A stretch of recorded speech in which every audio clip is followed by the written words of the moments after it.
আসসালামু আলাইকুম। আজকের ভিডিও থেকে আমরা গুগল অ্যাডসের জন্য কিওয়ার্ড রিসার্চ নিয়ে আলোচনা শুরু করব। সেটা হতে পারে ই-কমার্সের জন্য, সেটা হতে পারে লিড জেনারেশনের জন্য বা সার্ভিস বেসড বিজনেসের জন্য। আপনি যেটাই বলেন। এখন কিওয়ার্ড রিসার্চ করার পূর্বে আমাদের যে ধারণাটা একদম ক্লিয়ার হতে হবে সেটা হচ্ছে কিওয়ার্ডের টাইপ। হ্যাঁ, কিওয়ার্ডের টাইপ সম্পর্কে যদি আপনি না জানেন, আপনি কখনোই ভালো কিওয়ার্ড রিসার্চ করতে পারবেন না এবং আল্টিমেটলি আপনার গুগল অ্যাডসের ক্যাম্পেইনটা আনসাকসেসফুল হবে। ঠিক আছে? এটা হচ্ছে কেন হবে আমি একটু বলি। একটু দেখেন, আমি জাস্ট একটা উদাহরণ দিয়ে শুরু করি, তারপরে আপনারা বিষয়টাতে একটু আগ্রহ পেতে পারেন। ঠিক আছে? ধরেন আপনি রানিং শুজ সেল করতেছেন। ঠিক আছে? আপনার মেইন কিওয়ার্ডটা হচ্ছে রানিং শুজ। ঠিক আছে? এখন রানিং শুজ আপনি সেল করতেছেন। কেউ সার্চ করলো যে are running shoes actually needed for running? একটু দেখেন এখানে। এই যে আমি লিখে রাখছি, হ্যাঁ? মানে এটা মানে কি যে are running shoes actually needed for running, মানে দৌড়ানোর জন্য কি আসলেই রানিং শুজ দরকার? এখন দেখেন, আপনি রানিং শুজ সেল করতেছেন, রাইট? এই মুহূর্তে কেউ সার্চ করলো যে আর রানিং শুজ, আপনার আপনার আপনার কিওয়ার্ডে এই ওয়ার্ডটা দেওয়া আছে যে রানিং শুজ, এটা আপনি আপনার কিওয়ার্ডে রাখছেন। এখন আপনি সেল করতেছেন, আপনি কিন্তু রানিং শুজ সেল করতেছেন। আপনার উদ্দেশ্য কি? আপনার প্রোডাক্টের সেল বাড়ানো, তাই না? এখন প্রোডাক্টের সেল বাড়ানো আপনার উদ্দেশ্য, কিন্তু কেউ সার্চ করলো যে are running shoes actually needed for running, মানে দৌড়ানোর জন্য কি আসলেই রানিং শুজ দরকার? এখন কেউ এরকম একটা সার্চ করলে তার ইন্টেন্টটা কি, মানে তার উদ্দেশ্যটা কি? তার উদ্দেশ্যটা কি এই লাইন থেকে আপনি কি বুঝতেছেন? তার উদ্দেশ্যটা কি জুতা কেনা নাকি একটা ইনফরমেশন খোঁজা? সে কিন্তু একটা ইনফরমেশন চাচ্ছে এখানে, সে কিন্তু আপনার জুতো কিনতে চাচ্ছে না, তাই না? এখন এই সার্চ টার্মের জন্য কিংবা এই কিওয়ার্ডের জন্য যদি আপনি আপনার অ্যাডটা শো করান, তাহলে কিন্তু সেটা কোনো বুদ্ধিমানের কাজ হচ্ছে না, তাই না?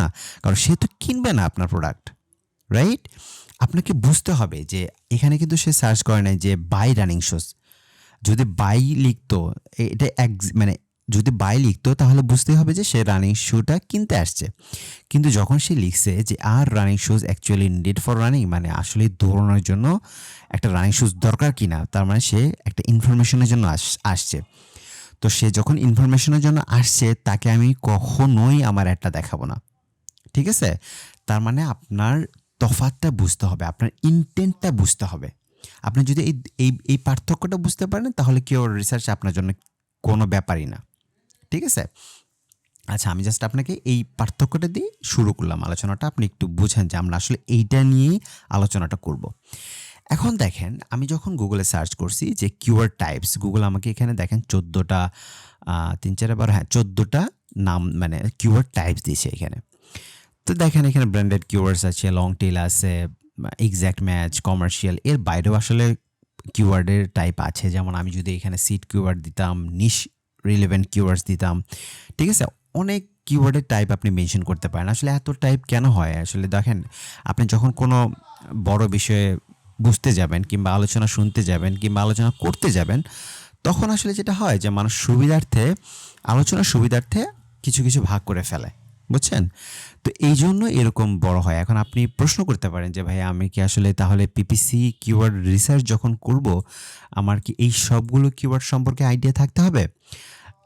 আমি বলবো যে না, সবগুলো কিওয়ার্ড সম্পর্কে আপনার আইডিয়া থাকতে হবে না, আবার থাকতে হবে। এখন বলতে পারেন যে ভাইয়া এটা কেমন কথা? হ্যাঁ, আসলে দেখেন, আপনি যদি একটু আইডিয়া নিতেই চান, আপনি যখন কিওয়ার্ড রিসার্চ করবেন, আপনার তো একটা মানে মাথাটা ক্লিয়ার থাকতে হবে, তাই না? প্রচণ্ড রকমের ব্রেনস্টর্মিং করতে হবে কিন্তু এই কিওয়ার্ড রিসার্চ করতে গেলে। আবার এত প্যারারও কিছু নাই। তো দেখেন, আমি জাস্ট এক লাইন করে সবগুলো বলে দেবো। সবগুলো না, আমি জাস্ট দেখেন আমি এখানে 8টা 8টা টাইপ না কয়টা হয়েছে আমি জানি না। একটু দেখে নিই। ওয়েট। আচ্ছা দেখেন, এই যে এখানে আমি কয়েকটি কিওয়ার্ড টাইপ মেনশন করে রাখছি। 1, 2, 3, 4, 5, 6টা। এই 6টা সম্পর্কে আমাদের এই 6টাকে আসলে খুব বেশি ফেস করতে হবে আমরা যখন কিওয়ার্ড রিসার্চ করতে যাব পিপিসিতে। ঠিক আছে? তো আমি জাস্ট এক লাইন করে বলবো, আপনারা আশা করি বুঝে যাবেন। এটা আহামরি কঠিন কিছুই না। ঠিক আছে? গুগল এখানে যত যাই দেখাক, সমস্যা নেই। যেমন এই যে এক্সাক্ট ম্যাচ নিয়ে আমরা আলোচনা করব, নেগেটিভ কিওয়ার্ডস নিয়ে আমরা আলোচনা করব যখন পিপিসিতে আসবো। আপনারা আজকে যেটা দেখতেছেন এটা কিওয়ার্ড টাইপস দেখতেছেন। আপনি যদি এখানে পিপিসি বাদও দেন, ঠিক আছে, তারপরে কোনো সমস্যা নেই। আমি জাস্ট কিওয়ার্ডের টাইপসগুলো আপনাদেরকে একটু বোঝানোর চেষ্টা করতেছি, হ্যাঁ? তো দেখেন, প্রথমে আসি আমরা ব্র্যান্ডেড কিওয়ার্ডস। এই টার্মটা আপনি খুব বেশি ফেস করবেন আপনি যখন ই-কমার্স কোনো ব্র্যান্ডের জন্য অ্যাড রান করতে যাবেন। ধরেন আপনি এখানে একটা উদাহরণ লিখে রাখছি যে অ্যাডিডাস রানিং শুজ। এখন আপনি এখানে আমি আগেই বললাম যে আপনি রানিং শুজ নিয়ে অ্যাড রান করতেছেন। কেউ সার্চ করলো যে অ্যাডিডাস রানিং শুজ, তাহলে সে কিন্তু পুরো ব্র্যান্ডটা অ্যাড করে দিয়েছে। অ্যাডিডাস তো একটা ব্র্যান্ড, তাই না?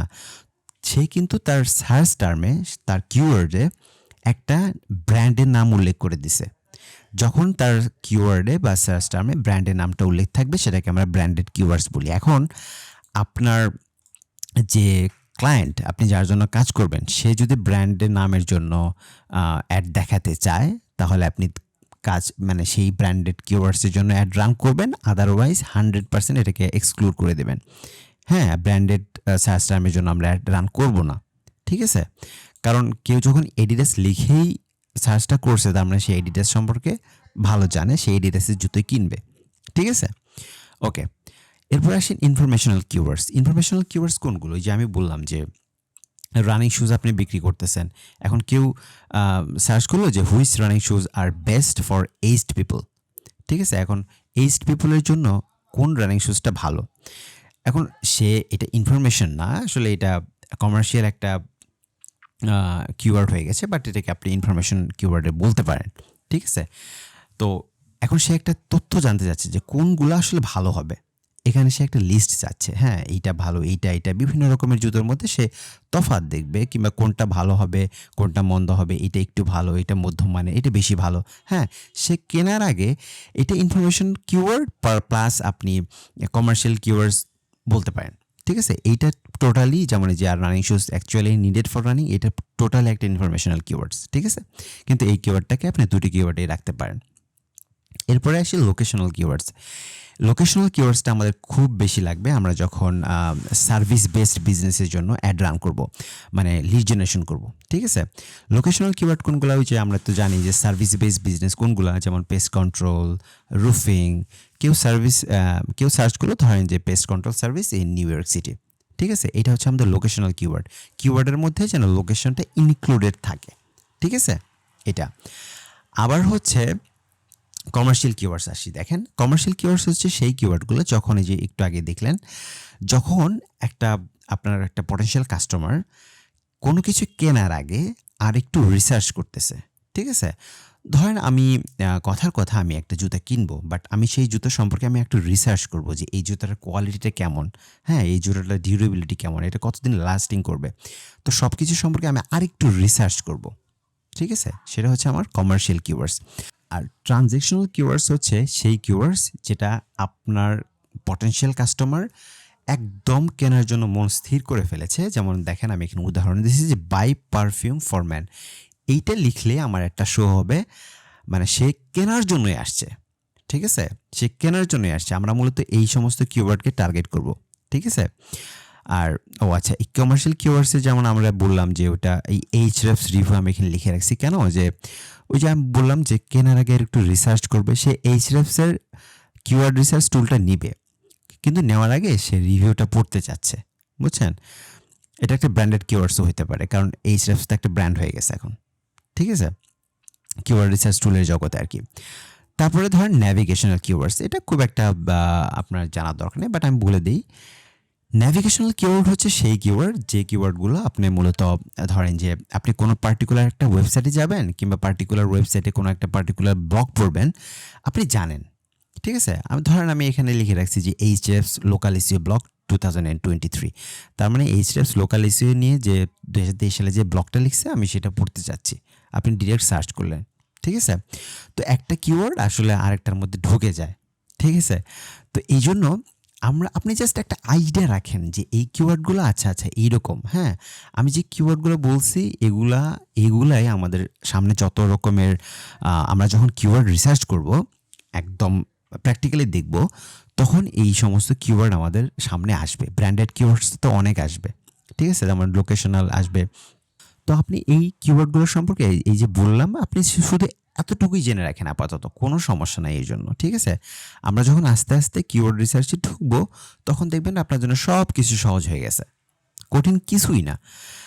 আর এখানে দেখেন আরও কিছু কিওয়ার্ড আছে এখানে, যেমন long tail keywords. Long tail কোনগুলো? যেমন টেল মানে তো লেজ, জানেনি। লং টেল কিওয়ার্ডস হচ্ছে একটু বড় কিওয়ার্ডস যেগুলো, ঠিক আছে? মানে মনে করেন যে 4-5 ওয়ার্ডের।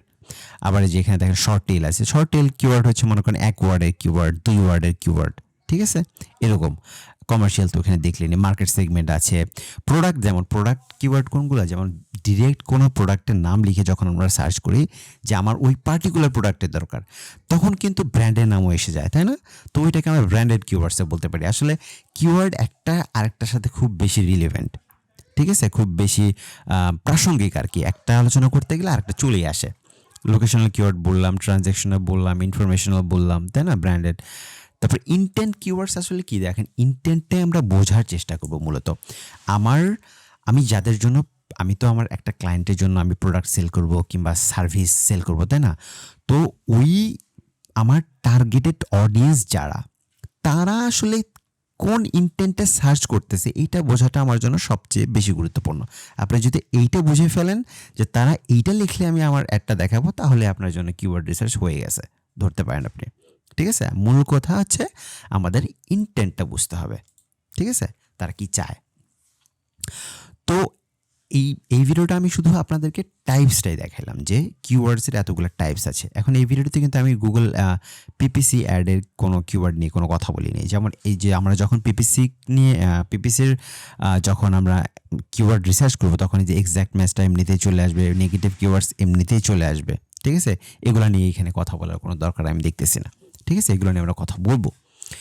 তো আশা করি আপনার বিষয়টি ক্লিয়ার হয়েছে। আর একটু দেখাই, যেমন এইখানে এই ব্লগটা আমি আপনাদের সাথে শেয়ার করব, আপনারা দেখতে পারেন। এটা হচ্ছে এইচডিএফসির একটা ব্লগ, টাইপস অফ কিওয়ার্ডস। দেখেন, ইনফো, ন্যাভিগেশনাল, কমার্শিয়াল, ট্রানজ্যাকশনাল। এখন দেখেন কোন কোন বিষয় থাকলে, যেমন এগুলো ইনফো, এই how, what, who, where, why, guide, tutorial, resource, ideas, tips, এগুলো দিয়ে সার্চ করা মানে হচ্ছে সে ইনফরমেশন খুঁজতেছে। তো এই সমস্ত ওয়ার্ড লিখে কেউ যখন সার্চ করবে, আপনি আল্লাহর রাস্তে ওগুলাকে, এই যে এগুলাকে নেগেটিভ কিওয়ার্ডে দিয়ে দিবেন। মানে হচ্ছে যে এইগুলা লিখে কেউ সার্চ করলে আমার অ্যাড শো করবে না, আপনি নেগেটিভ কিওয়ার্ডে দিয়ে দিবেন। ওটা আমরা আসবো নেগেটিভ কিওয়ার্ডের আলোচনা পরে। তারপর ন্যাভিগেশনাল কিওয়ার্ড কোনগুলো? ব্র্যান্ড নেমস থাকবে, name of a product, name of a service থাকতেই পারে। কমার্শিয়াল ইনভেস্টিগেশন, মানে কমার্শিয়াল কিওয়ার্ডসটাকে আমরা ইনভেস্টিগেশন বলি মূলত। Best, top, review. Transactional, buy. এই যে আমরা বললাম না যে ট্রানজ্যাকশনাল মানে হচ্ছে আপনি কেনার জন্য রেডি মোটামুটি, ঠিক আছে? মোটামুটি না, একদম এটাই লাস্ট স্টেপ। ট্রানজ্যাকশনাল মানে হচ্ছে আপনি কিনবেনই, ঠিক আছে? প্রাইসিং, প্রাইস, চিপ, পারচেস, এইরকম কোনো কিছু লিখে আপনি যদি সার্চ দেন, গুগল ধরেই নেবে যে আপনি কিনতে আসছেন, ঠিক আছে? তো এখন আপনি বলতে পারেন যে ভাইয়া, তাহলে আমি তো হোয়াট লিখে সার্চ করছিলাম, তাহলে আমি তো আরেকটা কোম্পানি অ্যাড দেখছি। এটা খুবই স্বাভাবিক ভাইয়া, আপনি অ্যাড দেখবেন। আপনি শিখতেছেন বলতে আপনি জানতেছেন যে একটা জিনিস কিভাবে কাজ করে, ঠিক আছে? তো আপনি কখনো এটা করবেন না। এটা অনেকে না জেনে করে, আবার অনেকে করে যে বাজেটের কোনো অভাব নাই, তুমি অ্যাড চালাও, যা খুশি তুমি চালাও। সে তখন এই সমস্ত নেগেটিভ কিওয়ার্ডে দেয় না। তো তখন তার অ্যাডটা এই সমস্ত কিওয়ার্ডের জন্য দেখা যায় যে চলে আসছে অ্যাডটা, ঠিক আছে? তো আপনি দেখবেন, বাট আপনি নিজে করবেন না কখনো। হ্যাঁ, আপনার যদি সেরকম বাজেট থাকে সেটা ভিন্ন কথা, আপনি অ্যাড চালাতে পারেন, বাট আপনি কখনো এটা করতে যাবেন না, ঠিক আছে? একজন স্পেশালিস্ট হিসেবে, একজন গুগল অ্যাডস স্পেশালিস্ট হিসেবে আমি অবশ্যই আপনাকে সাজেস্ট করবো এই সমস্ত ইনফো, ন্যাভিগেশনাল কিওয়ার্ডের জন্য আপনি আপনার অ্যাডটা রান করবেন না, ঠিক আছে? তো একটা প্রশ্ন কিন্তু স্বাভাবিকভাবে আসতে পারে, সেটা হচ্ছে যে ভাই, তাহলে এই যে ইনফো কিওয়ার্ড, ন্যাভিগেশনাল কিওয়ার্ড কিংবা কমার্শিয়াল ইনভেস্টিগেশন, এই সমস্ত কিওয়ার্ডগুলো কাদের দরকার? এই যে আরও যে অন্যান্য কিওয়ার্ডগুলো আছে, এটা কাদের দরকার? আমরা যারা আসলে অর্গানিক এসিও নিয়ে কাজ করি, মানে অর্গানিক র্যাঙ্কিং নিয়ে কাজ করি, এসিও বলতে পারেন। তো আমরা যারা এসিও নিয়ে কাজ করতেছি, আমরা কিন্তু এই সমস্ত মানে ব্লগটাকে র্যাঙ্ক করার জন্য, আপনার ব্লগ থাকতে পারে, আপনার অ্যাফিলিয়েট ওয়েবসাইট থাকতে পারে, তো ওই সমস্ত সাইটের ব্লগগুলোকে র্যাঙ্ক করানোর জন্য আমরা এই সমস্ত কিওয়ার্ড নিয়ে কাজ করি, যেমন হাউ, হোয়ার, হোয়াট, ঠিক আছে? তো এটার প্রয়োজন আছে, হ্যাঁ? কিন্তু আপনি যখন আ পিপিসি নিয়ে কাজ করতেছেন কিংবা Google Ads নিয়ে কাজ করতেছেন, তখন আসলে আমরা এই কিওয়ার্ডগুলোকে এভয়েড করার ট্রাই করব। ঠিক আছে? তো আজকের ভিডিওতে এতটুকুই। আমি জাস্ট আপনাদের এই কিওয়ার্ড টাইপস গুলো দেখানোর চেষ্টা করলাম। নেক্সট ভিডিও থেকে ইনশাআল্লাহ আমরা মূল আলোচনায় চলে যাব। ঠিক আছে? তো দেখা হচ্ছে নেক্সট ভিডিওতে।